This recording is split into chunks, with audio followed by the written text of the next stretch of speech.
네, 전국 상황입니다. 주호영 비상대책위원장 체제가 출범한 국민의힘. 오늘 수해 대책 마련을 위해서 긴급 당정 협의를 진행합니다. 민주당은 연일 윤석열 대통령의 위기 대응이 부족했다고 비판하면서 피해 지역을 특별 재난 지역으로 선포해야 한다고 주장했습니다. 국회 취재기자 연결돼 있습니다. 박기환 기자. 네, 국회입니다. 네, 수해 대책 관련해서 국회 움직임이 바빠진 것 같네요. 네, 국민의힘은 오늘 오후 2시부터 국회에서 긴급 당정협의회를 열고 수해 대책 점검에 나섭니다. 특히 기록적 폭우로 인한 피해 복구 대책들이 논의될 것으로 보이는데요. 예산 지원과 피해자 대출 지원, 추가 피해 예방책 등이 나올 것으로 예상됩니다. 반면 더불어민주당 박홍근 원내대표는 무정부 상태라는 말이 퍼지고 있다며 용산 대통령실 이전으로 인한 위험성이 고스란히 드러났다고 지적하는 등 윤석열 대통령을 향한 비판 수위를 끌어올렸습니다. 직접 들어보시겠습니다. 국민이 밤새 위험에 처해 있는 동안 컨트롤 타워인 국가위기관리센터는 제때 작동하지 않았습니다. 모습도 드러내지 않고 전화로 위기 상황을 대응했다니 대통령이 무슨 스텔스기라도 된단 말입니까?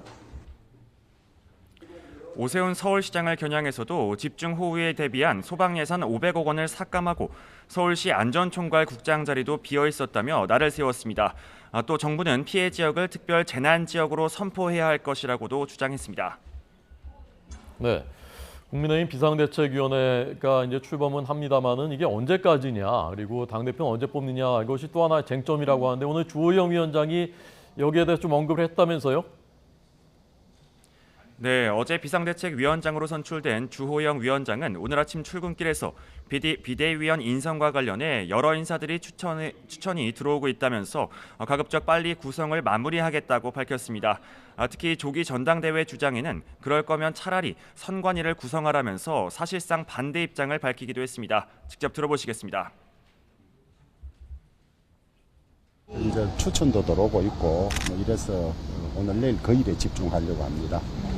비대위원 그다음에 우리 비서실 보좌역 이런 인선에 오늘 주력할 생각입니다. 당장 접촉하지는 않고 후보군들을 모아서 여러 사람의 의견을 듣고 그다음에 이제 결정하는 과정을 거치게 되겠지요.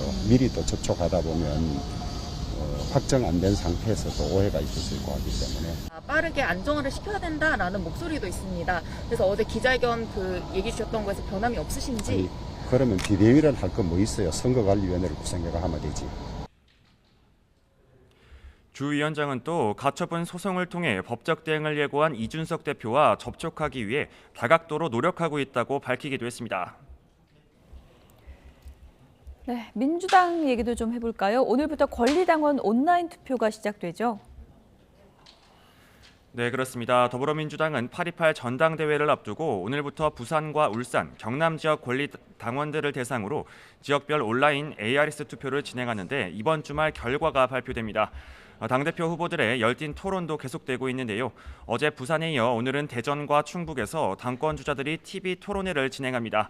이런 가운데 이 의원 측은 어제 자정쯤 SNS를 통해 부인 김혜경 씨가 법인카드 의혹과 관련해 경찰의 소환 통보를 받았다면서 수사에 적극 협조하겠다고 밝혔습니다. 이르면 이번 주 김 씨의 경찰 소환이 예상되는 가운데 이 의원에 대한 사법 리스크 공방도 더 커질 것으로 전망됩니다. 지금까지 국회에서 YTN 박견입니다.